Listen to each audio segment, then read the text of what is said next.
Hello everyone, welcome back to my channel fusion with মানু। তো মন্দির হলো এমন একটি জায়গা যেখানে গেলে মানুষের মনে যতই ঝড় যতই অশান্তি থাকুক না কেন মনটা কেমন শান্তিতে ভরে যায়। তো দক্ষিণেশ্বর এমনই একটি শান্তির জায়গা যেখানে বছরে একবার হলেও মাকে দর্শন করাটা খুব দরকার। তো এরকমই একটা দিনে আমি চলে গেছিলাম দক্ষিণেশ্বর মন্দির। তো দক্ষিণেশ্বর মন্দিরে যাওয়ার জন্য আমি শিয়ালদা থেকে ডানকুনি লোকাল ধরে তারপরে দক্ষিণেশ্বর স্টেশনে নেমে সোজা স্কাই ওয়াক ধরে চলে গেছিলাম দক্ষিণেশ্বর মন্দির।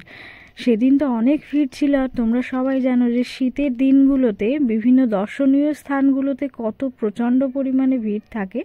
তো সেদিনও ব্যতিক্রম ছিল না আর কি, দক্ষিণেশ্বর মন্দিরে ভিড়ে ঠাসা ছিল। তারপরে জুতো ব্যাগ সমস্ত কিছু কাউন্টারে জমা রেখে প্রসাদ কিনে দাঁড়িয়ে পড়েছিলাম লাইনে মায়ের দর্শনের জন্য। তারপরে বেশ অনেকটা সময় লাইনে দাঁড়ানোর পর ফাইনালি মায়ের দর্শন পেয়েছিলাম। তো মাকে প্রণাম করে তারপরে সঙ্গে সঙ্গে চলে এলাম, আর তারপরে বাইরে থেকে মন্দিরের কিছুটা ভিউ নিলাম তোমাদেরকে দেখানোর জন্য। তো এগুলো হচ্ছে শিবের মন্দির, শিবলিঙ্গ আছে, কিন্তু এই মন্দিরগুলো সেই সময় কেন জানি না বন্ধ ছিল। আর তোমাদের আরও একটা ইনফরমেশন দেওয়ার, তোমরা যারা পৌষ মাসে মায়ের দর্শনের জন্য যাও, তো পৌষ মাসে মায়ের একটা প্রিয় খাবার হচ্ছে মূলো। তো তোমরা যারা পুজো দেবে পৌষ মাসে মাকে, তারা অবশ্যই মাকে একটা করে প্রসাদে মূলো দেওয়ার চেষ্টা করো। আর এখন যে তো এটা হচ্ছে মন্দিরের একদম ব্যাক সাইডে যে ঘাটটা আছে, সেই ঘাট থেকে তোমরা স্নান করতে পারো। এছাড়া তোমরা কেউ গঙ্গা জল আর কি সংগ্রহ করতে চাইলে এখান থেকে নিতে পারো। আর মন্দিরের ভিতরে ভিউটা তোমাদেরকে দেখাতে পারবো না, কেন কি ওখানে কোনো ফোন বা ক্যামেরা কিছুই অ্যালাউ নেই, সেই জন্য।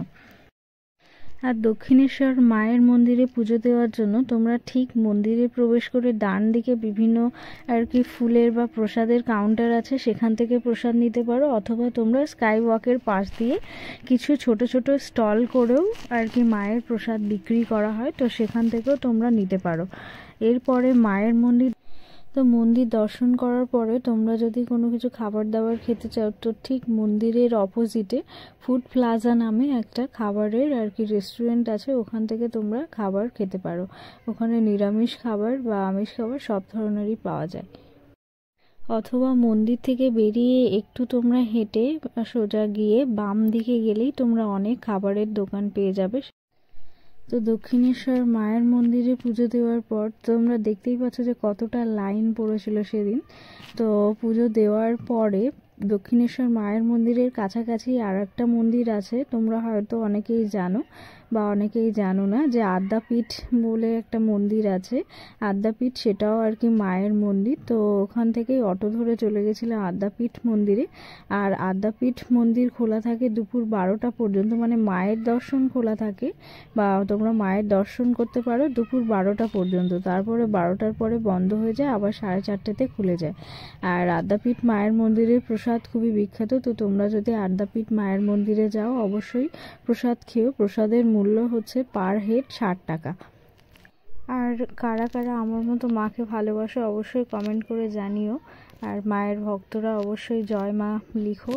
আর ভিডিওটা কেমন হলো অবশ্যই জানিও। আর যদি ভালো লাগে এরকম ব্লগ তোমরা আরও দেখতে চাও, বাংলা ব্লগ, তাহলে আমাকে অবশ্যই কমেন্ট করে জানিও।